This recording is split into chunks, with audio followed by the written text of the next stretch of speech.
Why do I suddenly have a British accent? I woke up and asked my wife Annette if she wanted coffee, and she started laughing so hard she nearly fell out of bed. I realized I was talking like I'd lived in London my entire life. I tried to say something else in my normal voice, but it came out sounding like Benedict Cumberbatch had possessed my body. Annette thought I was doing a bit and told me to knock it off, but I genuinely couldn't make my regular American accent come out naturally. I could force it if I really concentrated, but it sounded exactly like a British person doing a terrible American impression.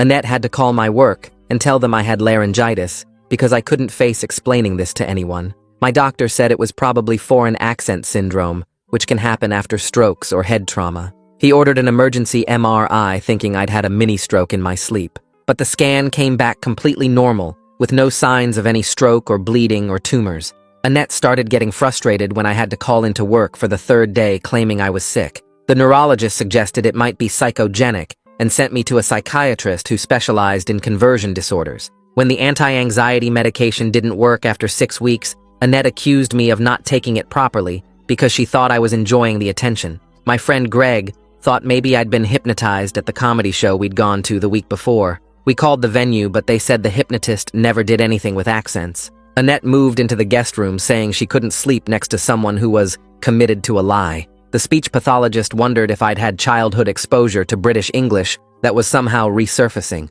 My mom confirmed I'd never had a British nanny or teacher, and we'd never lived abroad. She dug out old home videos from when I was 3, and I had a perfect Midwest American accent. Mom stopped inviting me to family dinners because she said my fake accent upset everyone. A coworker suggested carbon monoxide poisoning since that can cause neurological symptoms. We had the fire department check our house, but the levels were completely normal. The inspector said he'd never heard of carbon monoxide causing accent changes anyway. My biggest client threatened to pull their $2 million contract because they'd specifically requested American representatives. I tried speech therapy, but the therapist said something strange was happening. I wasn't just speaking with a British accent, but using British grammar patterns and vocabulary I shouldn't even know. I was saying whilst instead of while and spelling color with a U without thinking. When she couldn't help me, Annette said it proved I was doing it on purpose. Then I remembered I'd had dental work done right before this started and thought maybe the anesthetic had caused nerve damage. The dentist said he'd only used standard local anesthetic that couldn't possibly affect speech patterns.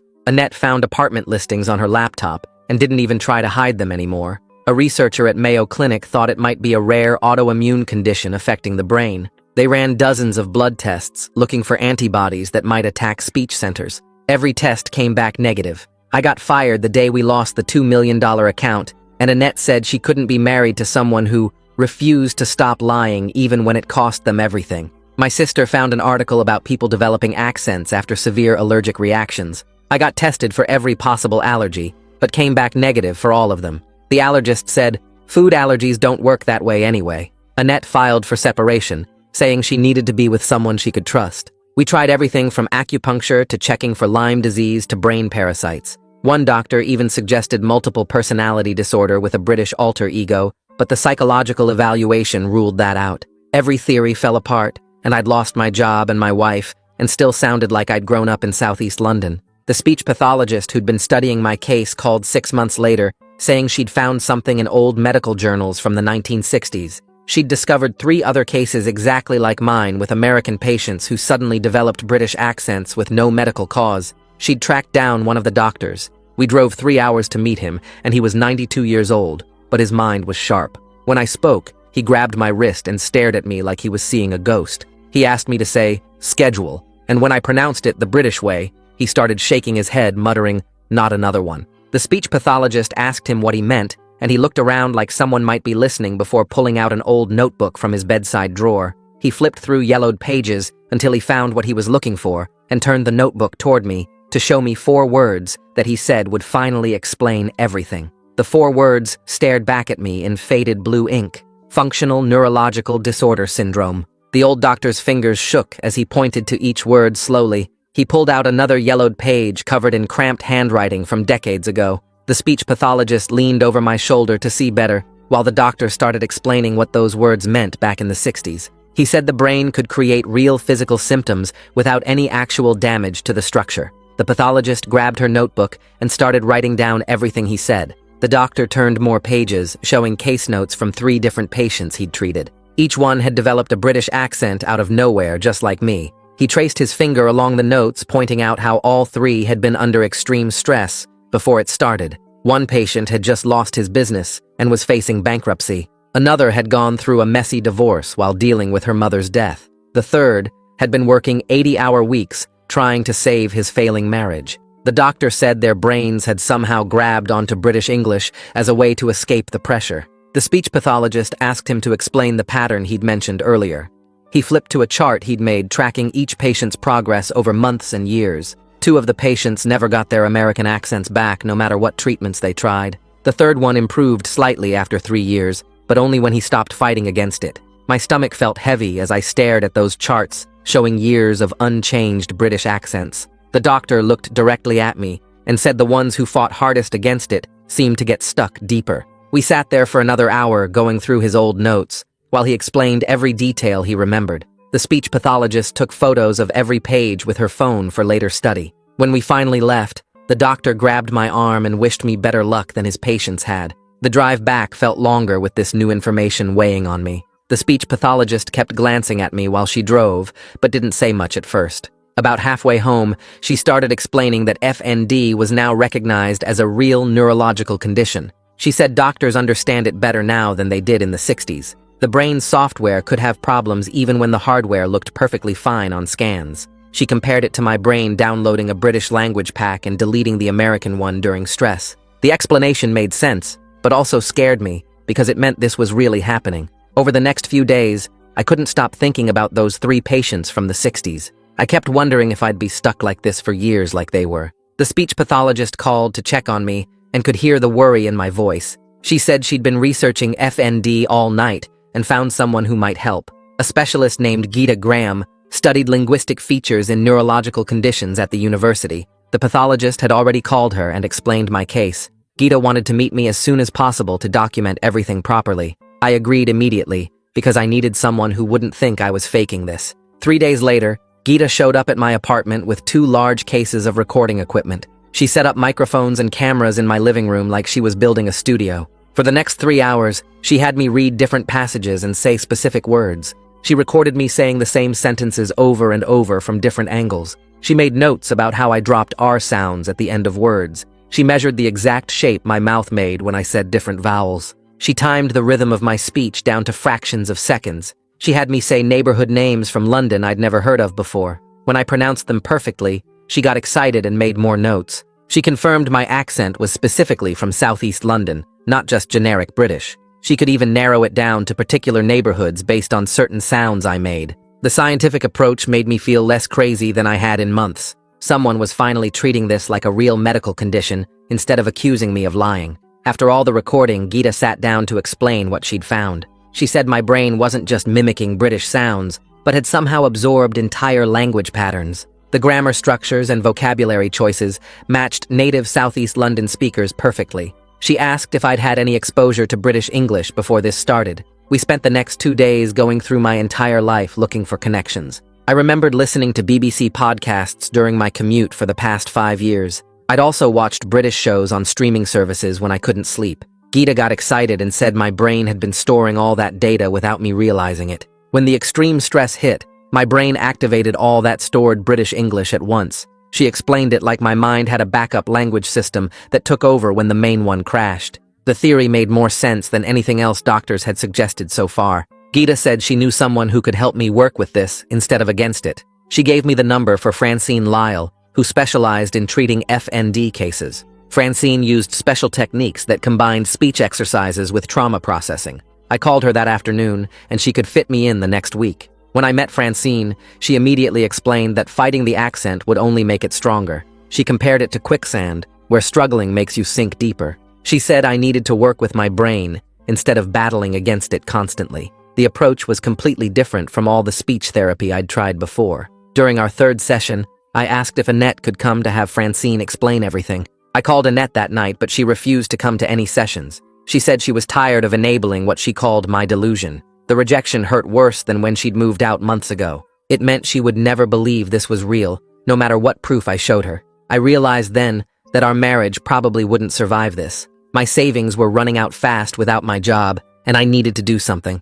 I found Ross McCarty's name online as an employment attorney who handled discrimination cases. When I met him, I brought all my medical documentation from the past months. He read through everything carefully and said we might have a case for wrongful termination. FND was recognized as a real disability under federal law. My company should have provided accommodation instead of firing me for something medical. Ross started gathering all the documentation we'd need to file a formal complaint. The bills kept piling up while Ross worked on the case, and I realized I couldn't afford our mortgage payments anymore without my salary. I started packing boxes while Annette came by to collect her things, neither of us saying much as we divided 12 years of shared possessions. The real estate agent put up the for sale sign, and I watched from the window as neighbors slowed down to stare at it. 3 weeks later, I signed a lease on a one-bedroom apartment 40 minutes away, where nobody knew about my accent situation. The movers took most of the furniture since Annette wanted the dining set and bedroom suite we'd picked out together. I sat on the floor of the empty house hearing my British voice echo off the walls in a way that made everything feel even more unreal. The apartment was cramped, but at least the rent was manageable on my dwindling savings. I set up my laptop on a card table and started applying for remote positions where video calls wouldn't be required. Most American companies never responded, but then I noticed something interesting happening with the UK-based job listings. A London startup founder emailed back within hours, saying my cover letter showed exactly the communication style they wanted. During our phone interview, he mentioned my accent made me sound more trustworthy to their British clients than their previous American contractors. 2 more UK companies responded positively that week, and suddenly, I had 3 potential clients interested in my services. Francine had me start recording daily voice journals, where I read the same paragraph from a news article every morning and evening. She wanted to track any patterns in how the accent changed throughout the day or in different emotional states. The recordings showed my Southeast London pronunciation got thicker when I was tired or stressed, especially the way I dropped R sounds and changed my vowel shapes. We identified that phone calls made it worse, but reading familiar childhood books sometimes brought back hints of American sounds. Mom called demanding I come to Sunday dinner, and when I explained I was still working with specialists, she said I needed to stop indulging myself and just talk normal. I told her she could either accept this was a real medical condition, or we could take a break from family events until she educated herself about FND. She started crying and put Dad on the phone, who said I was being dramatic and hurting my mother for no reason. I hung up and sent them links to medical journals about functional neurological disorder, but they never acknowledged receiving them. Gita had me doing intensive pronunciation drills, where I tried to consciously add American R sounds back into specific words. I managed to say car with a slight R sound if I concentrated incredibly hard and positioned my tongue exactly right. The effort left me exhausted, and I could only maintain it for maybe 3 or 4 words before my brain defaulted back to the British patterns. She recorded everything and warned me not to get too excited since recovery in FND cases was unpredictable, and forcing changes too hard could actually make things worse. Requested Reds is on Spotify now. Check out link in the description or comments. Ross sent a formal complaint to my former employer with documentation from 5 different specialists confirming my FND diagnosis and explaining how the condition qualified for workplace accommodation under disability laws. Their legal team responded 2 weeks later with a settlement offer of $8,000, which Ross called insulting, considering I'd lost a 6-figure salary. He gathered evidence of other FND cases that had received proper accommodation and prepared a counter-proposal showing the company's legal exposure if we pursued litigation. I spent hours searching online until I found a support group specifically for people with FND and foreign accent syndrome. Reading through the posts, I discovered dozens of people dealing with similar situations, including a teacher who'd had a German accent for 12 years after a car accident. They shared stories about lost jobs and ruined relationships, but also practical advice about finding understanding doctors and navigating insurance claims. One woman posted that she'd given up trying to get her original accent back and focused instead on rebuilding her life around the new reality. Annette finally agreed to meet at a coffee shop downtown to discuss separating our joint accounts and dividing the remaining assets. When I calmly explained the neurological basis of FND using Gita's research papers, she actually looked surprised and admitted she'd been reading about it online. She said she understood intellectually that it was real, but couldn't get past feeling like I'd chosen to abandon our life together. We agreed to start mediation instead of hiring separate lawyers, which would drain what little money we had left. During a particularly stressful week dealing with legal paperwork and insurance forms, I noticed something strange happening with my writing. I'd typed color and realized and whilst, without thinking about it, my brain automatically using British spelling patterns. Gita said this showed the accent changes went deeper than just speech, and were actually rewiring my language processing at a fundamental level. She documented everything for her research, while I stared at my computer screen, wondering if I'd eventually forget how to write in American English completely. The 92-year-old doctor from the 1960s cases called Ross directly after I signed a release allowing him to share my medical information. He agreed to write a detailed letter for my disability claim, including his case notes from the 3 similar patients he'd treated decades ago, showing the same pattern of stress-induced onset and long-term persistence of the accent changes. Ross said this historical documentation could be the key evidence we needed since it proved this wasn't some new condition I'd made up, but something with documented medical precedent going back 60 years. I spent the next week setting up my phone on a tripod in my living room and recorded myself talking about FND for 23 minutes straight. I explained how the brain can create real physical symptoms without any damage showing up on scans, and how stress can trigger the nervous system to basically rewire itself in weird ways. I showed them printouts from medical journals and the letter from the old doctor and kept my voice calm, even though my hands were shaking the whole time.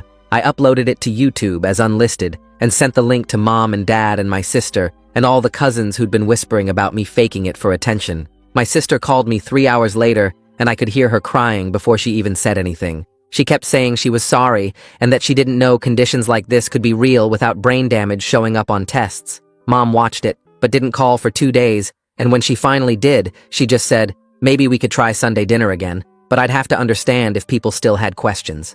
3 months had passed since I'd started seeing Francine, and we were doing these exercises where she'd have me read nursery rhymes and childhood songs to try accessing old muscle memory patterns. One session I was reading Mary Had a Little Lamb, and suddenly the word little came out with an American accent for just a second before snapping back to British. Francine grabbed my arm and made me repeat it 40 times until I could sometimes get that American sound on purpose, but only with that specific word in that specific phrase. We tried other childhood songs, and I managed to get American sounds on Twinkle Twinkle and parts of Happy Birthday, but it was exhausting and gave me headaches trying to force my brain to access those old pathways. Ross called that same week saying my old company had increased their settlement offer to $32,000 after he'd sent them documentation of 3 other FND cases where employees got full accommodation and kept their jobs. It wasn't close to what I'd lost with my 6-figure salary, but it would keep me from losing my apartment and give me time to build up freelance work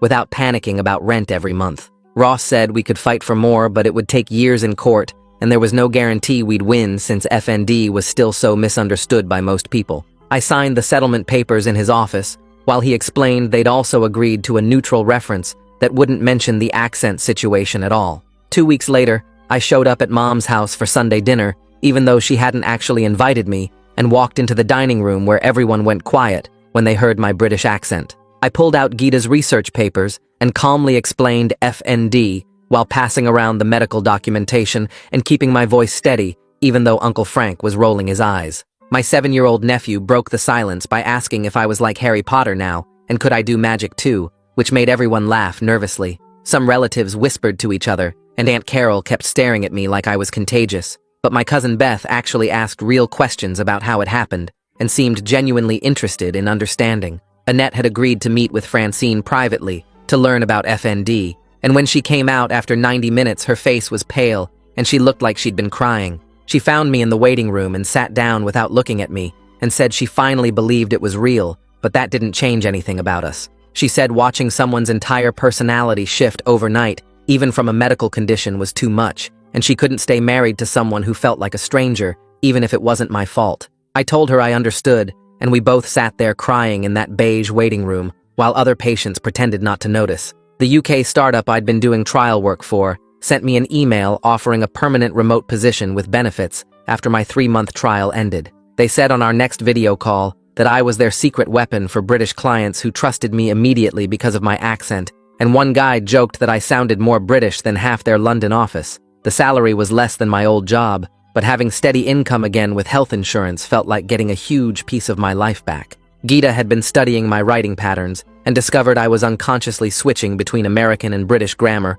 without realizing it. I'd write, I have got, instead of I have gotten, and use whilst in the middle of otherwise American sentences, and my spell check was going crazy, trying to figure out what language I was using. She created these exercises where I had to consciously choose which grammar system to use, but warned me that full accent recovery was probably not going to happen, and I needed to start accepting this might be permanent. During meditation sessions with Francine, we'd sit in her office with the white noise machine going, and she'd have me explore who I was beyond my accent or my old career. I realized I'd built everything around external things, like my job title and my marriage and my American identity, and when those got stripped away, I didn't know who I was anymore. She said this forced reinvention might actually lead somewhere healthier if I could stop fighting against it and start building something new. The settlement check arrived by certified mail, and I immediately paid off the credit cards I'd been maxing out and the 3 months of back rent I owed and put the rest in savings for emergencies. Ross had managed to get the neutral reference agreement in writing, so future employers would just hear I'd left for medical reasons without any details about the accent dispute that had caused everything. 6 months had passed since the diagnosis, and I'd stopped desperately trying every possible cure or treatment to fix my accent. Francine said this acceptance was actually the first step toward any improvement, because the constant pressure to get better was creating more stress, which was making the FND worse in this vicious cycle I couldn't break out of. Mom called me 3 weeks later while I was making breakfast in my tiny kitchen. She said she'd been watching documentaries about FND and reading medical journals online. She told me she finally understood it was a real condition and apologized for not believing me. She asked if I'd come to Sunday dinner, but said we needed to set some ground rules first. I told her I'd come if nobody made comments about my accent being fake or asked me to try talking normal. She agreed and said she'd already warned everyone to treat me with respect or leave. That Sunday felt weird, sitting at the familiar dining table with my British accent filling the room. My nephew kept asking me to say different words, just to hear how they sounded, but at least he wasn't mean about it. The mediator's office smelled like old coffee and printer paper when Annette and I met to work out our separation agreement. She'd brought all our financial documents in a neat binder with color-coded tabs like she always organized everything. We went through our bank accounts and retirement funds and the equity in the house we'd already sold. She didn't try to claim I was faking my condition to get more money in the settlement. We both started crying when we signed the papers, but there was relief mixed in with the sadness. The mediator said we were handling things better than most couples she saw. I found an FND awareness group online that was looking for volunteers to share their stories. The speech pathologist who'd found those old cases from the 1960s joined our advisory board. We started creating pamphlets and websites with information that would have saved me months of confusion. I wrote blog posts about my journey and recorded videos explaining what FND felt like from the inside. Other people with the condition started reaching out saying my story helped them feel less alone. The UK startup scheduled our first team video call, and I was nervous about meeting my new colleagues face to face. When my face appeared on screen, they all started laughing, saying I sounded posher than the Queen. One guy from Manchester joked that I had a better British accent than half their London office. They didn't care about my medical history or how I got the accent. They just wanted to know if I could handle the workload and meet deadlines. Gita sent me a copy of the Linguistics Journal where she'd published her case study about my accent patterns.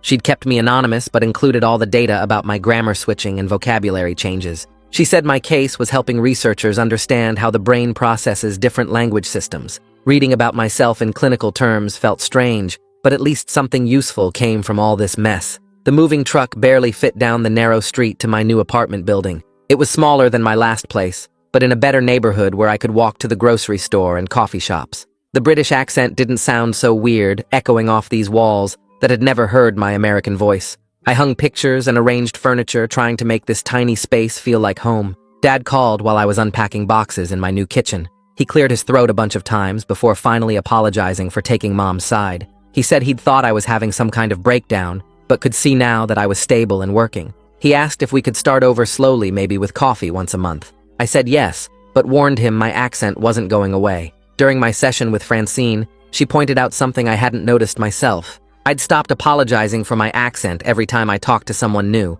She said the shame was lifting even if the accent stayed the same. She called it integration instead of recovery, which meant accepting this as part of who I was now. My sister texted asking if I wanted to meet her friend who had chronic fatigue syndrome. She thought we might have stuff in common since we both had invisible illnesses people didn't believe. We met at a quiet coffee shop and immediately bonded over doctors not taking us seriously. She told me about years of being called lazy or depressed when she was actually sick. We exchanged numbers and started texting about the weird things people said to us. Having someone who understood medical gaslighting without needing explanations felt amazing. The divorce papers came by certified mail 6 months after we'd signed the separation agreement. The waiting period was over, and our marriage was officially done. Annette had included a handwritten note on her personal stationery. She said she was sorry for not believing me sooner and hoped I'd find happiness. She wrote that she'd been seeing a therapist who helped her understand why she'd reacted with so much anger. I wrote back wishing her well and meaning it. The accent that had destroyed my old life was slowly becoming just another part of my new one. A year after everything started, I sat in the neurologist's office while he typed chronic FND with linguistic features into my medical record. He printed out the diagnosis and handed it to me like it was some kind of prize. The insurance company actually accepted it and started covering Francine's therapy sessions, which saved me hundreds of dollars a month. My UK company called the next week, saying they wanted to promote me to team lead because British clients trusted my accent more than actual British employees. The American team members said I was easier to understand than our Manchester office, which made no sense, but I wasn't complaining about the raise. Christmas rolled around and Mom invited me to dinner for the first time in months. Nobody said anything about my accent except my nephew, who handed me his Harry Potter book and asked me to read it in my cool voice. Dad passed the potatoes without making eye contact, but at least he was in the same room. The FND support group met every Tuesday at the community center, and that's where I met Sarah, who used a wheelchair during her paralysis episodes. We started getting coffee after meetings, and she never asked why I sounded British, and I never asked about her legs giving out randomly. She understood what it meant when people stared at you for something you couldn't control. Francine cut our sessions down to once a month since I was handling things better and stopped trying to force my old accent back. She said I'd integrated the British voice into my identity instead of fighting it, which counted as success in FND treatment. Gita called one afternoon saying her research paper about my case won some big linguistics award and asked if I'd come to the ceremony. I sat in a hotel ballroom listening to her explain my grammar patterns to 200 linguists who took notes like I was some rare bird. Sarah and I found a 2-bedroom apartment with wide doorways for her wheelchair and good internet for our remote jobs. We called ourselves the neurologically interesting couple and laughed about it while cooking dinner together. The old doctor's daughter called 8 months later saying her father had passed away, but she'd found his notebooks in the attic. She mailed me 3 leather journals filled with notes about those 1960s patients who'd developed British accents just like mine. Reading their stories felt like finding family I never knew existed, even though they were strangers from 60 years ago. I set up my phone to record myself reading the same paragraph I'd been practicing for 2 years. When I played it back, I could hear tiny American sounds creeping into certain words, but mostly, it was still Southeast London. Gita said this partial integration was normal, and expecting full reversal wasn't realistic after this long. My company needed someone to fly to London for client meetings, and figured I was perfect since I already sounded local. The plane touched down at Heathrow, and everything felt backwards, because my accent finally matched the voices around me. Walking through London streets, hearing my own voice reflected back from shop clerks and taxi drivers, was the strangest kind of homecoming. The clients assumed I was British, until I mentioned being from Ohio, and they looked at me like I was playing some weird joke. The hotel room overlooked the Thames, and I stood at the window talking to myself, just to hear how my voice fit with the city sounds below. Sarah texted asking how the trip was going, and I sent her a video of me ordering fish and chips from a street vendor. The vendor didn't even blink at my accent, which felt like the most normal interaction I'd had in 2 years. Flying back to America meant becoming the oddity again, but at least I had a job, and Sarah, and a life that worked. The customs agent at JFK asked if I was visiting from the UK, and I just said yes, because explaining took too much energy. Sarah picked me up at the airport in her adapted car, and we drove home to our apartment with the wide doorways. She decorated while I was gone, hanging pictures of us at various FND events and support group picnics. The British accent that had cost me my marriage and first job had somehow led to this better life I couldn't have imagined. Gita sent me the published journal with my case study, and seeing my story in academic language felt like proof I wasn't crazy. The neurologist's official diagnosis let me get disability accommodations at work, even though my employer didn't really need them. Mom called more often now, and only occasionally slipped up and asked if I was better yet, before catching herself. Dad had started introducing me to his friends as his son, who has that medical thing with accents, which was progress from calling me a liar. Sarah's paralysis episodes happened less when she wasn't stressed, and my accent stayed consistent when I wasn't fighting it. We took care of each other in ways that people with normal nervous systems couldn't understand. The promotion meant I could afford better insurance that covered new FND treatments that were being developed. Researchers kept contacting Geeta asking to study my case, and she forwarded their requests for me to consider. One researcher from Johns Hopkins wanted to fly me out for a week of brain scans, but I turned him down because I had too much work to catch up on. Mom called that weekend asking if I could explain FND one more time because her book club kept asking about my British thing, and she wanted to get it right. I sent her the video I'd made explaining the medical stuff, and she watched it 3 times before calling back to say she finally understood it wasn't fake or mental illness. She started forwarding articles about FND to the whole family and correcting anyone who said I was faking or that it was all in my head. Having her defend me at family gatherings instead of apologizing for me changed everything between us. I decided to write about my experience for Medium, since so many people in the support group said there weren't enough first-person FND stories online. The article took me 2 weeks to write because I kept second-guessing every word, but Geeta helped me edit it down to just the facts. Within 3 days, it had 20,000 views, and my inbox filled with messages from people saying they'd been struggling with similar symptoms for years without knowing FND existed.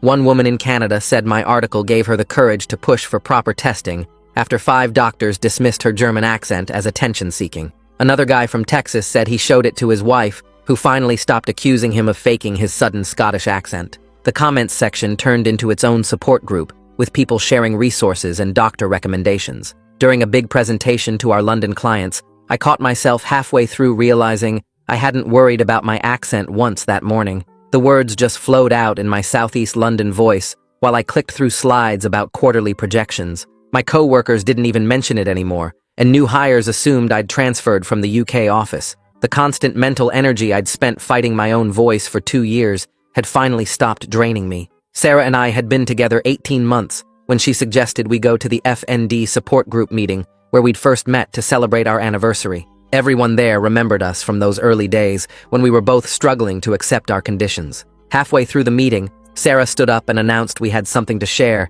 then dropped to one knee right there in the community center. She pulled out a ring and said, marrying me would be the smartest thing her messed up nervous system ever did. The whole room erupted in cheers, and someone's service dog started barking, and the woman with seizures started happy crying. People in wheelchairs and with walking sticks and tremors and tics all celebrated with us because they understood that love doesn't require perfect bodies. 3 years had passed since that morning when Annette laughed at my coffee question, and my whole life fell apart. Now I had a steady remote job that paid better than my old one, and a fiancé who understood chronic illness from the inside. My apartment with Sarah had grab bars in the bathroom and a wheelchair ramp we'd installed ourselves, and neither of us felt weird about the accommodations. The accent that destroyed my first marriage had led me to this better life I couldn't have imagined. The speech pathologist who'd driven me to meet that old doctor called to check in every few months, and we'd become actual friends. She said my case had changed how she approached FND research, and she'd published 3 papers using my data. We met for tea whenever she was in town, and she always laughed when I ordered Earl Grey because of course I did now. She brought her new research assistant once who stared at me like I was some kind of medical celebrity, which felt weird, but also validating. Our wedding happened at the same community center where we'd met because Sarah wanted our FND family there. I stood at the makeshift altar in my rented suit, listening to my own voice echo off the walls as I promised to love Sarah through flare-ups and remissions. My parents sat in the front row, finally accepting this was my life now, and Dad even smiled when I pronounced schedule the British way during my vows. Sarah's sister officiated from her wheelchair and managed not to cry until the rings part. My work friends mixed with support group members, and everyone danced badly to terrible music, and it was perfect. Looking back at everything from where I am now, I can see how those 4 words in that old notebook saved me by giving me permission to stop fighting myself. Functional Neurological Disorder Syndrome explained why my brain had latched onto British English during the stress of almost losing that huge contract. The American me who worried about client impressions and perfect presentations is gone, but the person who emerged speaks with hard-won wisdom about adaptation. My Southeast London accent isn't a symptom anymore, but just my voice telling my story. Well, that was definitely a journey to share with you all. Kinda makes you look at things a little differently, right? Thanks for sticking around with me. Like the video, it helps more than you think.